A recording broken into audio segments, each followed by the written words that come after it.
Akka mooltaan kabajamtoota dhaggeeffattoota keenyaa oduu sa'aatii kanaaf qabnu isinitti hima.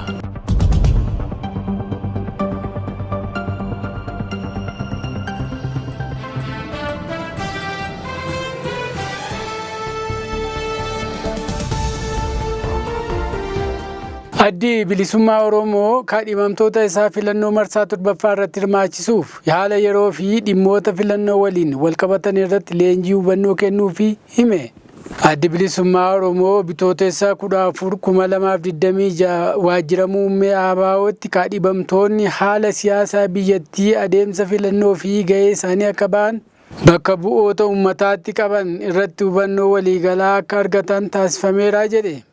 Kaadhimamtoonni kunneen jaallan qabsaa'ota abdii uummataa baatan ta'anii fi sagalee uummataa isaanii bakka bu'uuf kutannoo qabanidha jedhe. Mariin kun egeree Oromiyaa karaa nagaa fi diimokiraasiin jijjiiruuf murannoo isaanii cimsuu fi dhaloota boruutiif karaa siyaasaa nagaa fi seera qabeessa banuu irratti kan xiyyeeffatedha jedhe. Itti dabaluunis hubannoo argatan kanaan kaadhimamtoonni ABO dandeettii isaanii gabbifatanii hojii siyaasaa keessatti qooda ifaa fi mul'ataa isaan irraa eegamu akka bahataniifis jedheera.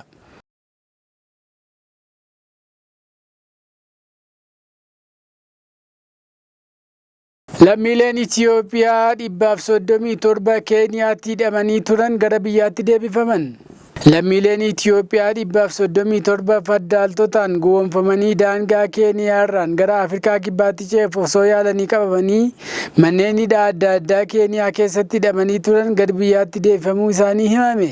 Keeniyaatti kan argamu imbaasiin Itoophiyaa namoonni kunneen daayireektarii qorannoo yakkaa tajaajila poolisii biyyaalessaa Keeniyaatiin to'annoo jala ooluun haala rakkisaa keessatti manneen hidhaa adda addaa keessatti hidhamanii turan yaadachiiseera.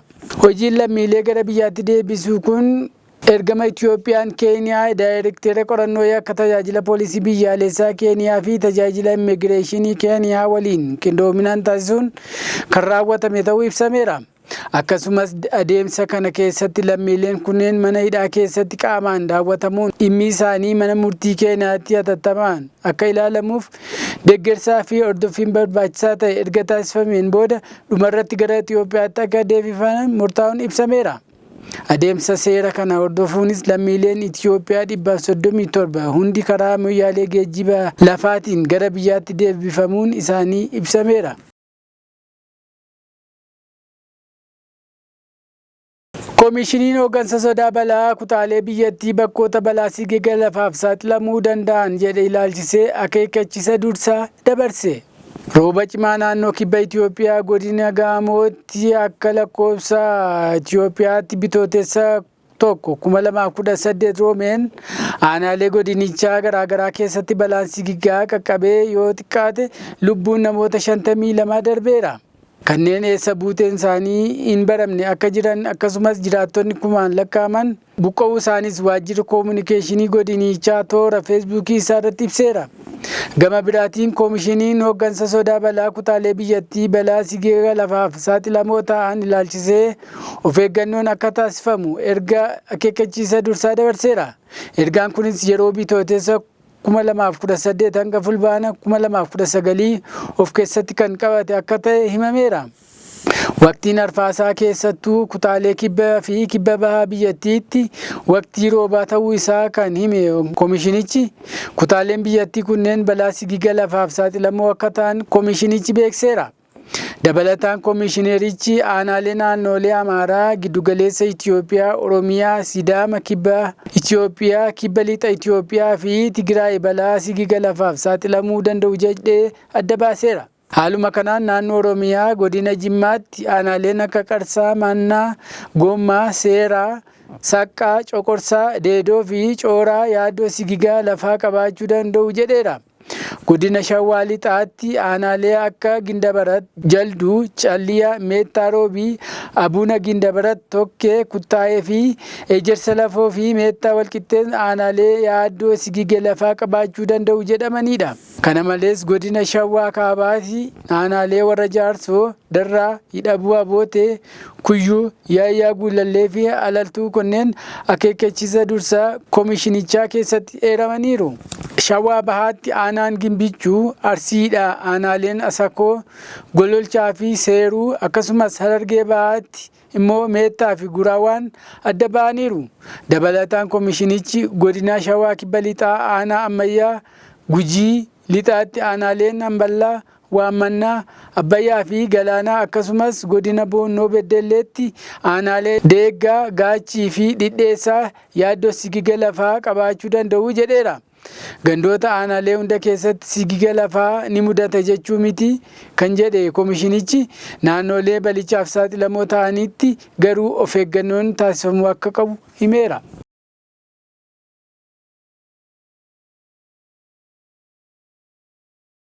Bulchiinsi magaalaa Finfinnee gatii geejjibaa irratti daballiin taasifamuu ifoomse. Biiroon bulchiinsa geejjiba magaalaa Finfinnee gatii boba'aa irratti fooyya'insa taasifame hordofuun gatii geejjibaa magaalattii irrattis daballii taasisu beekseera. Kanaanis har'a bitootessa 16 2026 kaffaltiin geejjiba uummataa minibaasii haga baajaajii ilaallata jedhee ifoomseera.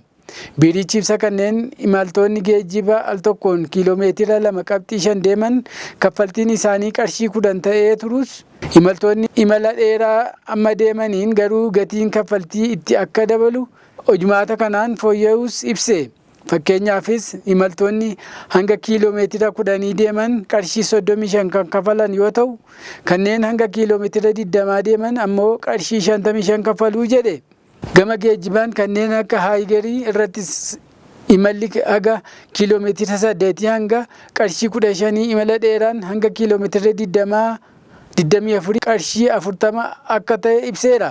Ramaddii kanaan geejjiba dheeraa jedhamee kan ramadamu imalli kiiloomeetira 28 qarshii 45 akka ta'e ibsameera.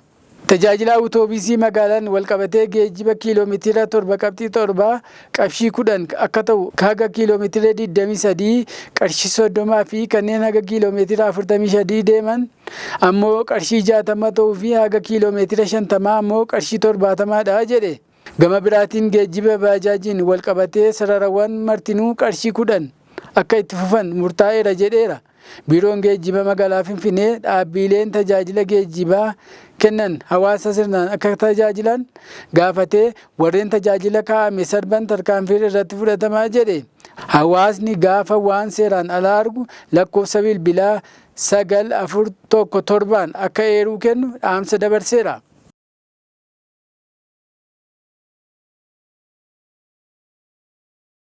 Egaan kabajamtoota dhaggeeffattoota keenya oduun sa'aatii kanaaf qabanne kanuma waan wajjin turtaniif galatoomaa isiniin jenna.